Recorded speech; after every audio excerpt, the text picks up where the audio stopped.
I started off as a maths teacher in China, where I saw smog so thick that you couldn't see the neighbouring building. This was the result of an unaccountable government who care more about the economy than public health. The UK is not this bad, but we rely too much on countries that poison their people for our food, our electronics, our clothes, our research grants, and our Christmas presents. My exposure to this extreme pollution spurred me on to investigate ways to clean the air. In May this year, I asked myself how I could contribute and how I could help facilitate change. This is when I joined XR Scientists. Woo! To give some background, burning things produces smoke. Some of it is visible and some of it is invisible because it's too small. The invisible smoke passes through your lungs and into your blood, and long periods of exposure is linked to huge ranges of diseases, from lung cancer and respiratory infections to strokes, dementia, and even diabetes. Food production is a main cause for poor air quality. Before I knew the magnitude of the situation, I flew to many countries. I've been to 63. I used to be proud to tell people that, but now I'm not so proud. My stay at an ancient temple city in Laos was interrupted by thick smoke from burning fields to make space for fertile ground for growing rice. You couldn't see far down the streets, and the school playgrounds were filled with children playing who were unaware of the situation. The damage done in early childhood lasts a lifetime, and I had to leave because I had trouble breathing. The rainforests in Borneo have been decimated for palm oil, and similar thing is happening in the Amazon as we speak to make way for growing soy by burning them down. When the ecological balance is so drastically disturbed, soil degrades quickly and more forest is cleared to chase that fertile ground. The people in Borneo have no idea what palm oil is used for. They don't know that we use it for sliced bread, soap, Cadbury's chocolate, and the list goes on. Soy is used to feed animals for meat around the world. Rainforests have been immortal, constantly cycling through countless replenishments for hundreds of millions of years until us. If replanted today, they will take thousands of years to reach the biological complexity that is destroyed in an afternoon. I am worried about the proportion of the world we are taking and how little we are leaving for the wildlife. Forest fires in California and Australia, resulting from droughts, are made longer and more frequent from a changing climate. The smoke spans thousands of miles and affects millions, increasing hospitalizations from asthma and other respiratory conditions.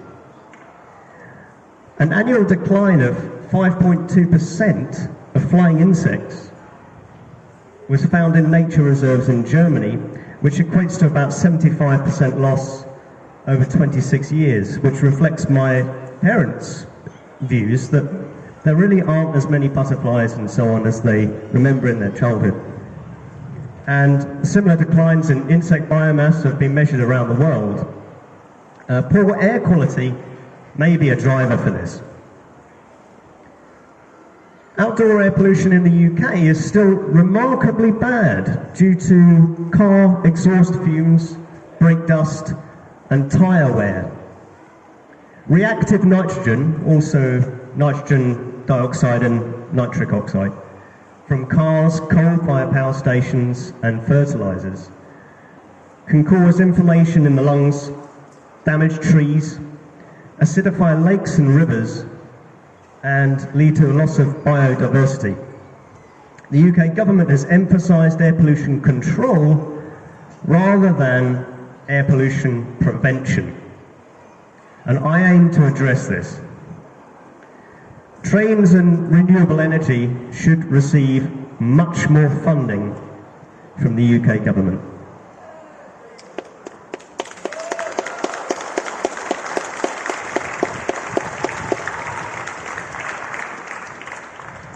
The UK has the highest rate of asthmatics in Europe, with most in the northwest of England. 1 in 11 children currently receive treatment, and on average 3 people die from asthmatic attacks in the UK every day. The NHS spends around £1 billion every year treating and caring for people with asthma. But why is this? Possibly it's due to the nitrogen dioxide I mentioned before, or due to the dust composition indoors. We spend around 95% of our time in enclosed spaces where the air can't escape and pollutants build up. This is quite a new phenomenon, and buildings are becoming more airtight in an effort to make them more insulated. People can treat the indoors as a refuge from pollution, but it's not. It can be a hotbox. The worst offenders are tobacco smoke, open fireplaces, incense burning, and frying food. Some words of advice for your own homes. Don't smoke inside or even by your houses. Don't light fireplaces. I measured this in a pub in Bristol, and it was, I went into a pub with an open fireplace. It was over 100 times the WHO threshold in this pub. Avoid burning incense indoors, or scented candles, or plug in air fresheners. Open the windows regularly, especially when you're cooking, or if you've recently bought any MDF furnishings which emit formaldehyde that builds up in your homes. Dry your clothes outdoors, because that can reduce the mold spores and bioaerosols that can build up. And flush your toilet with the lid down. Remarkable study shows, especially during the coronavirus pandemic, that when you flush the toilet with the lid open, it can span across to other rooms. And vacuum your sofas. I made an air purifier for my 2-year-old niece just by strapping a HEPA filter to a desk fan. It costs £15 and it works. My sister uses it every night, and it will hopefully reduce my niece's risks of getting asthma and hay fever. Also consider how your diet affects the air quality and deforestation around the world. Meat and dairy products are our main contributors, and unless you know how the animal has been fed or how it has been treated, don't touch it. Avoid palm oil. Eat food produced locally to reduce deforestation, forest burning, and fuel burning from transport. And treat exotic foods such as bananas, avocados, coconut products, pineapples, chocolate and coffee as treats. Finally, consider how you get around. Reduce the amount of petrol you burn and walk or cycle on routes that avoid congested roads. Even being 20 metres away from a road can make a big difference to the air quality.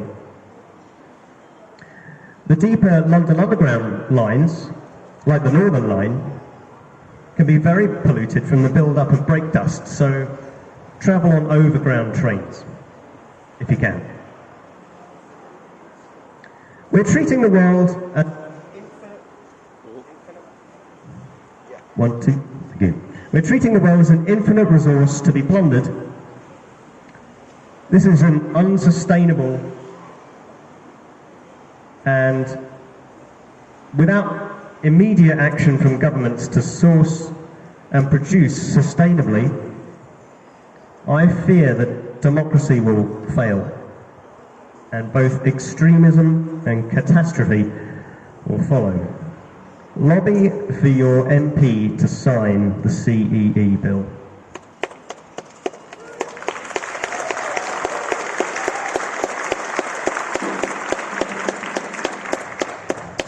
I only put myself forward yesterday, and this is my first time public speaking.